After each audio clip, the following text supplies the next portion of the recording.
আসসালামু আলাইকুম। Welcome to home of info. আজকে আমরা দেখব HTML এ কিভাবে টেবিল তৈরি করে। চলুন শুরু করা যাক।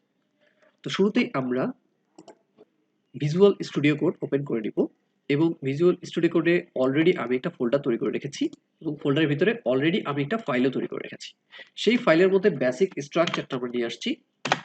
সো নেক্সট ক্লাস থেকে আমরা ফোল্ডার ক্রিয়েট করা, ফাইল তৈরি করা এবং বেসিক স্ট্রাকচার নিয়ে এটা আগে থেকেই রাখবো এবং আমরা সরাসরি কোডে চলে যাব। যেহেতু আমাদের অনেকগুলো সময় নষ্ট হয়, সো নেক্সট থেকে আর সময়গুলো নষ্ট করব না। আমরা এগুলো সবাই জানি। তো যারা এতদূর পর্যন্ত আসছেন তারা এগুলো অবশ্যই জানেন। সো এগুলো আর আমি দেখার প্রয়োজন মনে করছি না। নেক্সট ভিডিও থেকে এগুলো আমি স্কিপ করে যাব। সো যেহেতু আমরা আজকে টেবিল নিব, সো টেবিল নেওয়ার জন্য আমাদেরকে যেটা করতে হবে, টেবিল ট্যাগ নিতে হবে। সো টেবিল ট্যাগ নিয়ে নিচ্ছি। টেবিল ট্যাগের মধ্যে ওপেনিং ট্যাগ এবং ক্লোজিং ট্যাগ থাকবে। সো আমরা জানি প্রত্যেকটা টেবিলের মধ্যে রো থাকে এবং কলাম থাকে। সো এখানেও HTML এ টেবিলের রো আছে। তো টেবিলের রো গুলো নেওয়ার জন্য আমাদেরকে যেটা করতে হবে, tr ট্যাগ ইউজ করতে হবে।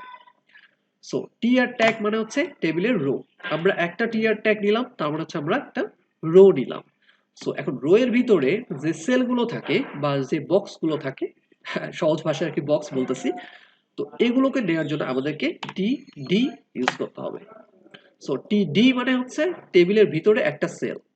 আচ্ছা, তো যদি আমরা একটু লাইভ দেখে আসি, এখন লাইভ গো লাইভ বাটনে ক্লিক করলাম। সো আমরা রাইট সাইডে রেখে দিচ্ছি। সো আমরা এখনো কোনো আউটপুট পাচ্ছি না, কারণ আমরা ভিতরে কোনো কন্টেন্ট দিই নাই। সাপোজ এখানে আমরা দিয়ে দিচ্ছি সাবজেক্ট নেম, দিচ্ছি বাংলা। সো এখানে বাংলা লেখাটা দেখা যাচ্ছে। দেন আমরা যদি আরেকটা সেল নেই, এখান থেকে টিডি লিখে আরেকটা দিচ্ছি ইংলিশ। তো দেখা যাচ্ছে নেক্সট আমাদের ইংলিশ চলে আসছে। সো এখানে আরেকটা টিডি লিস্ট দিচ্ছি, সো দুঃখিত, টিডি। সো এমএটিএস। সো আমরা এখন পর্যন্ত বুঝতে পারতেছি না এটা টেবিল হয়েছে কিনা, বিকজ এটার মধ্যে কোনো বর্ডার দেয়া নেই। সো আমাদেরকে বর্ডার দিতে হবে।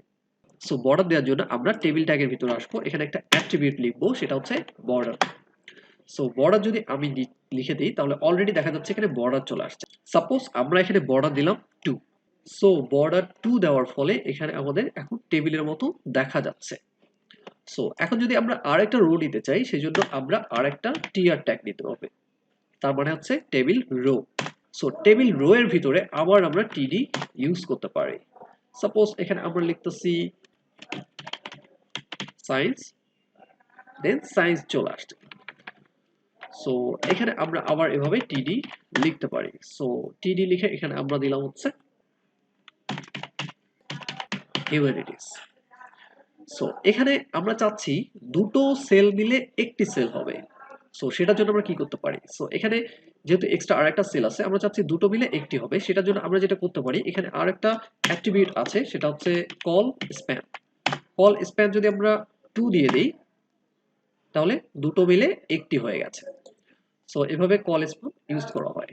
সো আমরা যদি এখানে তিনটি ঘর মিলে একটি ঘর বানাতে চাইতাম, তাহলে সেখানে 3 দিয়ে দিতাম কল স্প্যান। সো এভাবে আমরা টেবিল ইউজ করতে পারি HTML এ। এবং নেক্সটে আমরা আরো ডিটেইলস শিখবো এগুলো। সো এগুলো নিয়ে চিন্তার কোনো কারণ নেই। দেখা হবে ইনশাআল্লাহ। আল্লাহ হাফেজ।